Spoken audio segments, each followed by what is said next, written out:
Hey, all, Scott Horton here. It's always safe to say that one should keep at least some of your savings in precious metals as a hedge against inflation.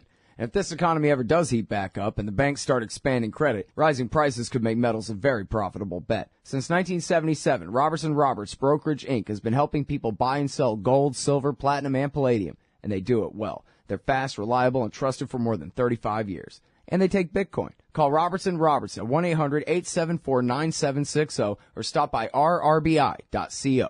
All right, y'all, introducing Christine Ahn. She's the executive director of Women Cross DMZ and is a regular writer over at Foreign Policy in Focus. Welcome to the show. How are you? Hi, good. Thanks so much, Scott. Very happy to have you on the show here today. And can we start with this? You're not buying this nonsense that the DPRK actually tested a hydrogen bomb yesterday, are you?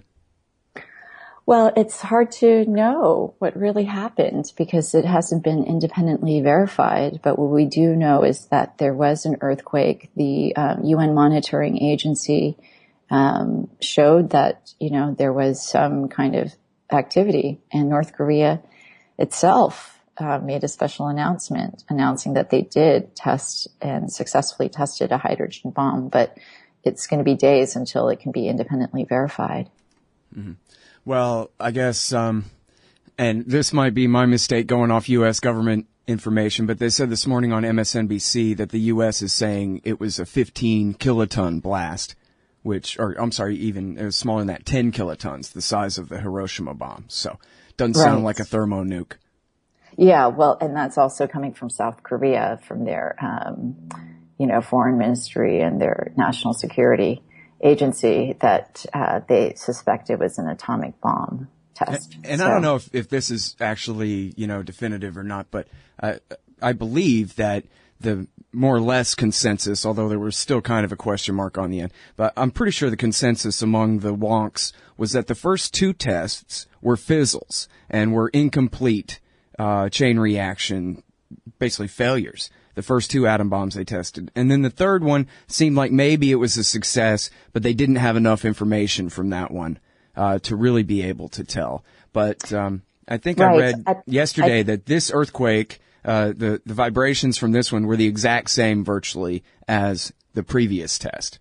Mm-hmm. Well, I think that the point that you make is really important, which is it's very difficult to fully know. And if it is true that North Korea did succeed or is close to producing a hydrogen bomb, that it poses some really grave concerns, especially for the United States, because that means that they can miniaturize a missile and put it onto and strike the mainland in the United States. And obviously the devastation of a hydrogen bomb is catastrophic, and the 45 million people in South Korea would be obliterated, basically. And so I think that, it's a wake-up call for Washington, D.C., particularly for President Obama, that under his watch, 3 out of the 4 nuclear tests have been conducted by North Korea, and that his policy of strategic patience has been an utter failure. And, it's time to do something different. And why not try engagement this time? Mm-hmm. I'm interested in that strategic patience. It's funny how they always have to have some fancy name for every ridiculous thing. Strategic patience, that means do absolutely nothing, right? And I'm curious about that because in the later part of the Bush Jr. administration, Cheney was sidelined and Christopher Hill went over there and made a deal with the North Koreans. And it wasn't a complete deal, but it was a really good start. And then it ended up getting messed up. And it was really Bush Jr. himself who messed it up, probably more than anyone. But it seemed like they were on the right track. Of course, the South Koreans have had previously the sunshine policy and this kind of thing, and trying to warm up relations. And yet Obama, is it fair to say that his policy has been to the right of the at least second term Bush Jr. administration on this issue? Yeah. I mean, I would say that the Obama administration's Northeast Asia policy generally has been very hawkish. And he has basically maintained. And you're absolutely right. And I would say that the collapse of that agreement was because of the split, even among the conservatives, about how to deal with North Korea. And yeah, his policy, the Obama policy, is this policy called strategic patience. It's basically about military posturing through the form of these military exercises and through sanctions, and it's containment and deterrence. And it's based on this mindset of collapsism, which is that we're just waiting for North Korea to collapse. And, you know, based on my trips to North Korea and every other expert's observations about the economy and the well-being of the people, is it's not about to collapse. In fact, you know, the fact that the economy has improved, the fact that there are now 3 million people, North Koreans, on KoreaLink, which is their mobile phone service, is a sign that, you know, things are improving. And so they're obviously going to be more behind Kim Jong-un than ever before, because they see their quality of life improving. And so it's not about to collapse. And so we're basically hinging our policy on the fact that we're waiting for the regime to collapse. Mm-hmm. And instead, what we're seeing instead is North Korea being investing more in its nuclear technology. And, you know, as David Culp of the Friends Committee on National Legislation, who is a nuclear weapons expert, you know, told me just a few months ago, you know, North Korea is testing its nuclear weapons because it's trying to improve upon it. And, you know, even though we don't know fully how advanced or sophisticated it is, we can assume that it's obviously nowhere. It's decades still behind the U.S. technology, but they are testing them to improve its capacity. Mm-hmm. And so, you know, it's not a done deal. It's not a foregone conclusion that North Korea can be a nuclear power. And so why don't we try to engage them at this juncture? Why don't we try to respond to their appeals for a peace treaty, for a non-aggression pact? It's just a matter of talking. And that's why it's so important that you are giving me some voice, because I feel that the peace movement in this country, you know, just as they mobilized for the Iran deal, we need to get behind some kind of deal for North Korea. And I think that the historical legacy is really important to weave in here, because, you know, it's not just that North Korea was on the axis of evil and, you know, saw what was happening in Afghanistan or Iraq and U.S. military occupations and invasions, but their own lived experience during the Korean War, where 80% of North Korean villages were completely bombed to bits, where 1 in 4 North Korean family members lost a relative from being killed from the U.S. air bombing raids. And so the devastation was catastrophic. And so that's a different kind of historical memory than what we have here in the United States, where, you know, we call it the Forgotten War. Yet, right, you know, our government is a signatory to that ceasefire agreement in 1953 that temporarily halted the war. The U.S., China, and North Korea signed this, and they agreed within 90 days to return to sign a peace deal. 63 years later, that has not happened, and the consequence is this nuclear testing, is this militarization, is the military exercises that our government conducts regularly with South Korea, simulating an invasion of North Korea. It is the 3 generations of Korean families that have been separated and divided. And so all of this insanity can actually come to a halt if the United States were willing to sit down and sign a peace deal with North Korea, which North Korea has been appealing to the United States for in recent months.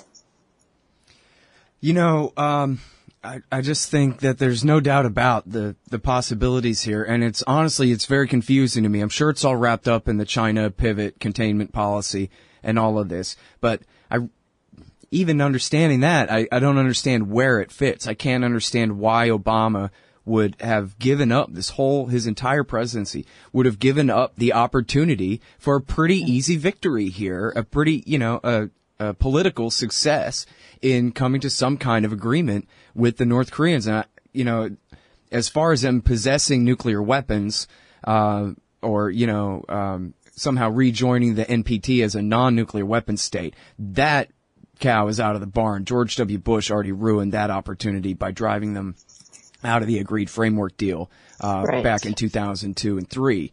But still, I bet we could have come to a deal where, all right, you keep the one or two you have, but you quit making more, and, you know, we'll give you some more, whatever, compromises, this and that. That agreed framework deal was perfectly fine before Junior ruined it. And it just seems like, well, I don't really understand. Do you have a theory as to why the administration has decided to just punt this issue to Jeb or Trump or Hillary or whoever comes next for this entire presidency?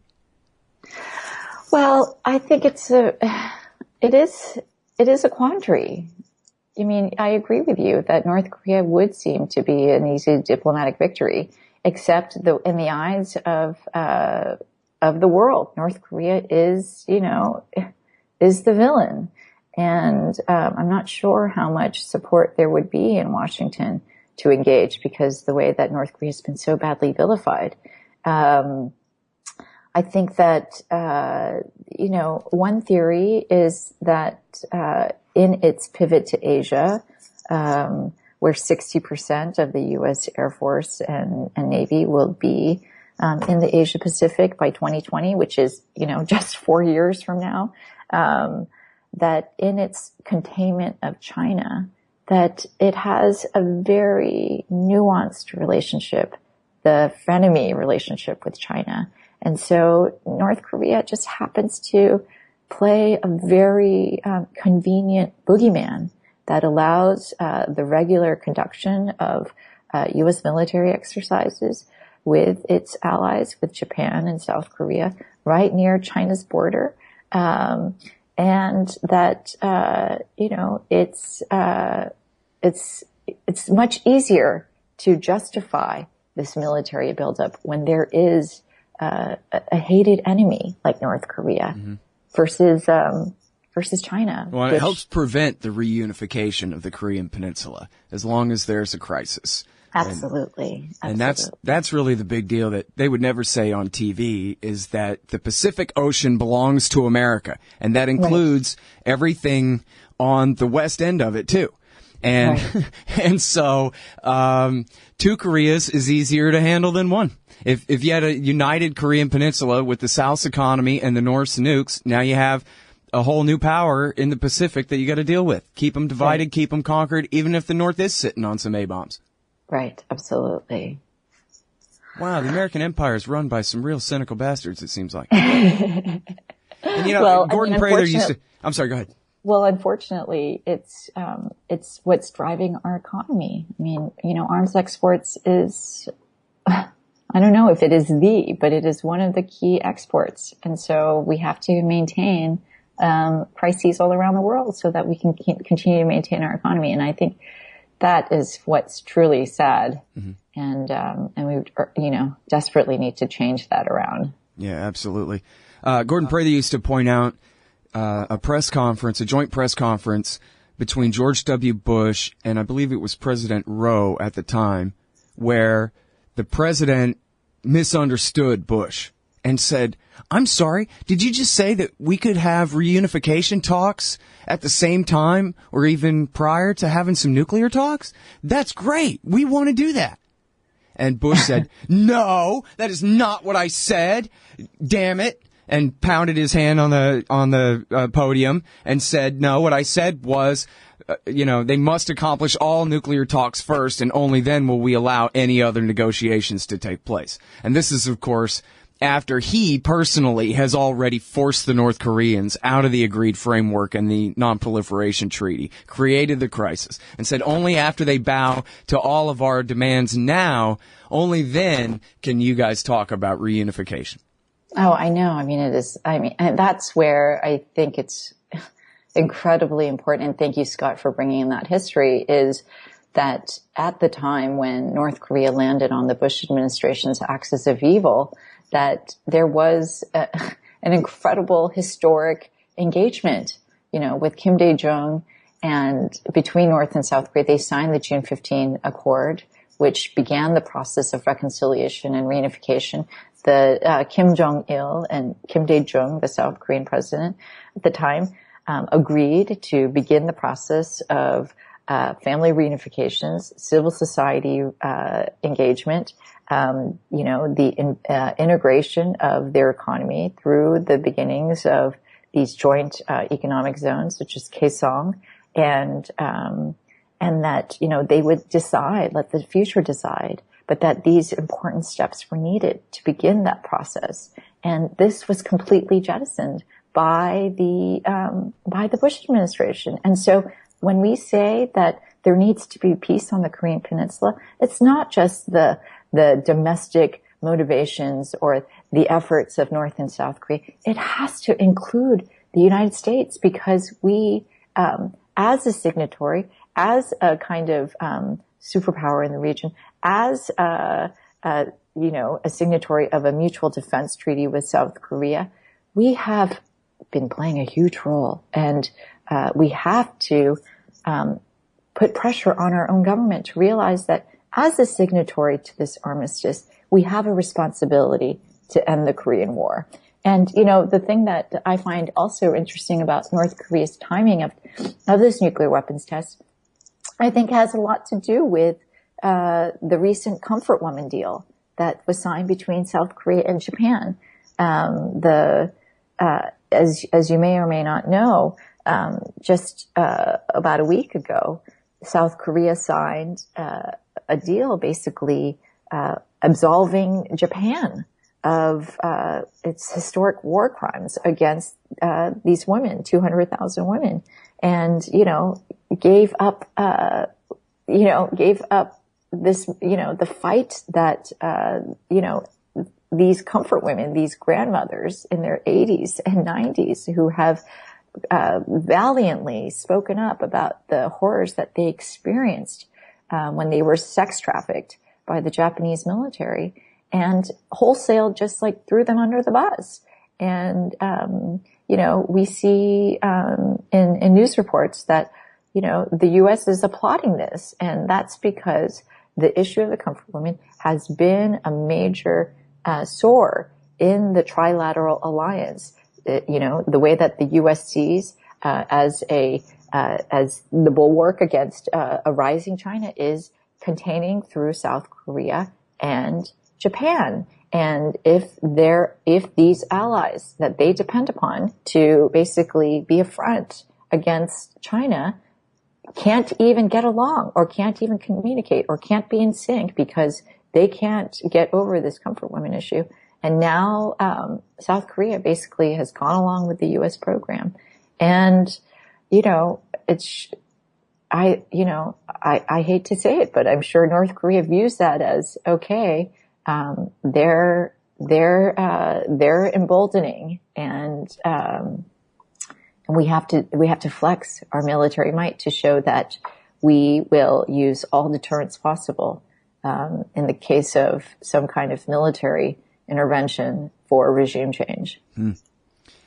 Yeah, that makes sense. I mean, it's just like that movie 13 Days or whatever, where all these things are language, setting off nuclear bombs. This is how we send messages. I know. That kind of thing. Like imprisoning millions of people is how we teach the children what's right and wrong. I know. That's how they do it. So yeah, it does make sense that if the South Koreans are going to capitulate, then the North Koreans say, well, that's something we would never do. Watch us. We'll split some atoms and prove our point. And, just for the politics of the deal, And isn't it the case, Christine? I'm totally ignorant about this. I'm sorry. But isn't it the case that the South Korean regime is actually, they're the descendants of the Vichy puppet government under Japanese occupation? And it's the North Korean government are the ones who are the descendants of those who fought them off during World War II. Well, yes. Park Geun-hye's father, Park Chung-hee, was trained and in the Japanese police, by the Japanese police. And yes, I mean, he would be considered in modern day language a Japanese collaborator. He was a dictator that ruled South Korea with an iron fist for 17 years. And so, yeah, she is a descendant of that. And yes, it is true that Kim Jong-il is a descendant of Kim Il-sung, who, historians, without a doubt, have said that Kim Il-sung was a guerrilla fighter in Manchuria trying to overthrow the Japanese colonizers. I would say that, the point is that this is just leading to insane militarization at a time when we are all facing like a global crisis, whether it's climate change, like crazy depleting resources and economic crises. I mean, in California, I just recently read that Fresno County, 51% of people in Fresno County, which is considered California's breadbasket, is food insecure. So at a time when neither governments in North Korea or the United States have the ability to adequately care for and feed its people, it's investing in more militarization and war, and that has got to stop. Mm-hmm. And I think that North Korea is presenting a platter to the Obama administration, saying, we want to talk, we want peace, we want a peace deal. Right. So let's begin that process. Let's urge our governments to do that. Well, and that's such an important point that they've been saying that. I mean, that hasn't gotten much coverage at all, that the North Koreans have been suing for peace here. Hey, come and talk to us. Yes. And like you say, this is the forgotten war. Vietnam is the one that had such trauma in, as far as the American psyche. And the only thing we know about the Korean War is Alan Alda and MASH. And that's basically it. Yes. But so then the problem is, though, that helps to obscure the fact that, as you're saying, this is a tripwire. This is a possible nuclear war, a possible major confrontation between the North Koreans. Obviously are a weak power, but they have a gigantic army and they do have nukes. The South, of course, are armed to the teeth, and there are 30,000 something American soldiers, sailors, and Marines there in Korea who serve as a tripwire, who guarantee that in the event of any conflict, the United States has got to be involved, which of course means that we could end up in a real conflict with China or God knows what. And meanwhile, all we got to do is send some basketball players and the symphony orchestra and a couple ambassadors over there to just start talking, to just start warming up relations or cooling them off or whatever the hell. There's no reason to have all this tension at all. That's the thing that bothers me, is we could just ratchet it all down simply with like a couple of PR stunts, right? And never mind a final peace deal, but like let's start talking to the North Koreans with a little bit of respect. How about that? I agree. The thing's insane. So, thanks so much for having me on your show, Scott. Thank you so much for coming on. I really appreciate it. Okay, bye-bye. That's Christine On. She's at Foreign Policy in Focus, and she's the executive director of Women Cross DMZ. Hey, Scott Horton here for MPV Engineering. This isn't for all of you, but for high-end contractors specializing in industrial construction and end users who own and operate industrial equipment. MPV offers licensed professional consulting on chemical and mechanical engineering for your projects. Tanks, pressure vessels, piping, heat exchangers, HVAC equipment, chemical reactors for oil companies or manufacturing facilities, as well as project management support and troubleshooting for those implementing designs. MPV will get your industrial project up and running. Head over to mpvengineering.com. Hey, you own a business? Maybe we should consider advertising on the show. See if we can make a little bit of money. My email address is scott@scotthorton.org. Hey, Scott Horton here to tell you about this great new ebook by longtime Future Freedom author Scott McPherson. Freedom and Security, the Second Amendment and the Right to Keep and Bear Arms. This is the definitive principled case in favor of gun rights and against gun control. America is exceptional. Here the people come first, and we refuse to allow the state a monopoly on firearms. Our liberty depends on it. Get Scott McPherson's Freedom and Security, the Second Amendment and the Right to Keep and Bear Arms on Kindle at Amazon.com today.